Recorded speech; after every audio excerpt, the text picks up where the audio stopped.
उम्मीदवार का ऐलान कर दिया गया है। देखिए बेहद बड़ी जानकारी, दतिया उपचुनाव के लिए उम्मीदवार का ऐलान। दतिया से आशुतोष तिवारी से बीजेपी को उम्मीदवार बनाया गया है, बीजेपी ने उम्मीदवार बनाया है। दतिया उपचुनाव के लिए बीजेपी उम्मीदवार का ऐलान हो गया। आशुतोष तिवारी उपचुनाव के लिए बीजेपी उम्मीदवार होंगे। देखिए बेहद बड़ी जानकारी, दतिया से आशुतोष तिवारी बीजेपी के लिए उम्मीदवार, उपचुनाव के लिए ये ऐलान किया गया है। और कांग्रेस के नाम पर अभी भी मंथन जारी, लेकिन बीजेपी ने अपना उम्मीदवार तय कर दिया है। आशुतोष तिवारी को बनाया गया है उम्मीदवार और अब इंतजार कांग्रेस के नाम का भी। हालांकि जीतू पटवारी ने भी साफ तौर पर कहा था कि आलाकमान फैसला करेगा नाम पर, लेकिन हर बार की तरह जैसे कि बीजेपी पहले अपने नाम की घोषणा करती है, एक दफा फिर दतिया उपचुनाव के लिए बीजेपी उम्मीदवार के नाम का ऐलान कर दिया गया है। और ज्यादा जानकारी के लिए अनूप हमारे साथ फोन लाइन पर कनेक्ट हो गए हैं। अनूप, ये बीजेपी ने अपना उम्मीदवार उतार दिया है, कब तक कांग्रेस भी अब अपना उम्मीदवार उतार सकती है? क्योंकि हर बार देखा जाता है, हर चुनाव में एक सामने आता है कि कांग्रेस बड़ा लंबा वक्त लेती है उम्मीदवार के नाम का ऐलान करने में। नहीं, देखिए ये स्ट्रेटजी का पार्ट होता है। कई मर्तबे बीजेपी भी टाइम लेती है और वो भी आकलन करती है कि सामने कौन उम्मीदवार, किस पार्टी का कौन उम्मीदवार है, उसके बाद उम्मीदवार की घोषणा करती है। लेकिन यहाँ पर दतिया विधानसभा उपचुनाव जो होने वाला है उसमें आशुतोष तिवारी को बीजेपी ने अपना उम्मीदवार बनाया है, यानी कि अपने नाम की घोषणा जो है बीजेपी ने कर दी है। इंतजार होगा कि कांग्रेस के तरफ से कांग्रेस किस नाम को वहां पर घोषणा करती है। देखिए जिस तरीके से आज हाईकोर्ट में मामला था, हाईकोर्ट ने भी उसको रोक लगाने से मना कर दिया, यानी कि उपचुनाव होना तय एक तरह से हो गया था। और इसी के बाद बीजेपी ने फैसला लिया कि अब अपने उम्मीदवार के नाम की घोषणा कर दी जाए। पिछले दिनों सीईसी की बैठक हुई थी, कंसल्टेशन हुआ था और कंसल्टेशन के बाद इनके नाम की घोषणा कर दी गई। जी बिल्कुल अनूप, यहाँ पर सवाल ये है कि खुद नरोत्तम मिश्रा ने नामांकन फॉर्म भी खरीद लिया था, उनके खेमे में जबरदस्त खुशी नजर आ रही थी। ये तय माना जा रहा था कि नरोत्तम मिश्रा को टिकट तय है, नरोत्तम मिश्रा को टिकट भी मिलेगा और फिर संभव है कि उनके लिए कैबिनेट में जगह भी बनाई जाए। फिर ऐसा क्या हुआ, बीजेपी ने यहां से किसी और को टिकट दे दिया, आशुतोष तिवारी? नहीं, देखिए ये हाँ। बीजेपी में एक पूरी मतलब कह सकते हैं कि सिस्टम है।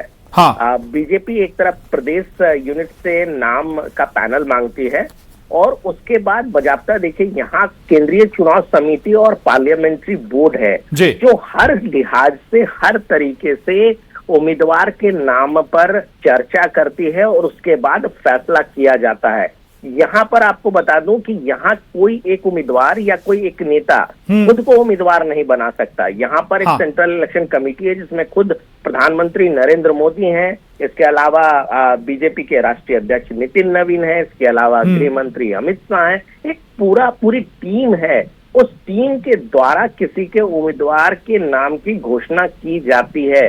ऐसे में ये साफ है कि कोई ये दूसरी पार्टी नहीं है जहां पर कोई अपने से नामांकन पत्र खरीद ले या किसी तरह से अपने स्वेच्छा से अपने नाम की घोषणा कर दे। ऐसा यहाँ नहीं होता।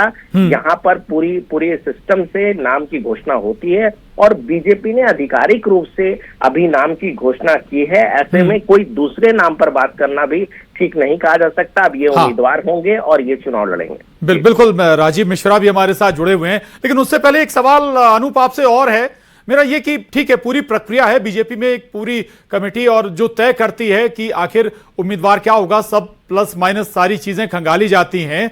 लेकिन नरोत्तम मिश्रा चूंकि जमीन पर काफी मजबूत हैं और पिछली बार भी अंदर खाने उनकी हार की बड़ी वजह बनी थी, तो जो नया कैंडिडेट आशुतोष तिवारी को बीजेपी ने मौका या दिया है या देने जा रही है, इस सारे पहलुओं को खंगाल लिया गया होगा या फिर नरोत्तम मिश्रा को कहीं और एडजस्ट करने का भरोसा दिया गया होगा?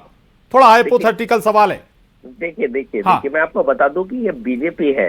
बीजेपी में हर नेता के लिए क्या रोल होना है वो पहले से तय होता है। देखिए यहाँ सिस्टम है, प्रधानमंत्री नरेंद्र मोदी, गृह मंत्री अमित शाह, नितिन नवीन, ये पूरे सिस्टम में तय होता है। हो सकता है इसकी संभावना हो कि नरोत्तम मिश्रा को पार्टी कोई बड़ी जिम्मेदारी दे रही हो, देखिए इसकी भी संभावना से कभी भी जी, इनकार नहीं किया जा सकता। नरोत्तम मिश्रा बड़े नेता हैं। हाँ। नरोत्तम मिश्रा का कद बहुत बड़ा है। बिल्कुल। ऐसे में जाहिर सी बात है कि पार्टी ठीक है, ने ठीक उनके है लिए अनूप, कुछ मैं और लौटूंगा आपके पास। राजीव, चलिए रमाकांत दुबे हमारे साथ भोपाल से जुड़ रहे हैं। रमाकांत, बिल्कुल एक्सपेक्टेशन से उलट ये निर्णय नजर आ रहा है। आशुतोष तिवारी बीजेपी के उम्मीदवार हैं दतिया से, क्या फैक्टर यहां पर काम किए हैं, क्या इसके पीछे वजह निकल कर आ रही है? और दूसरा, आशुतोष तिवारी का बैकग्राउंड, पॉलिटिकल बैकग्राउंड क्या है?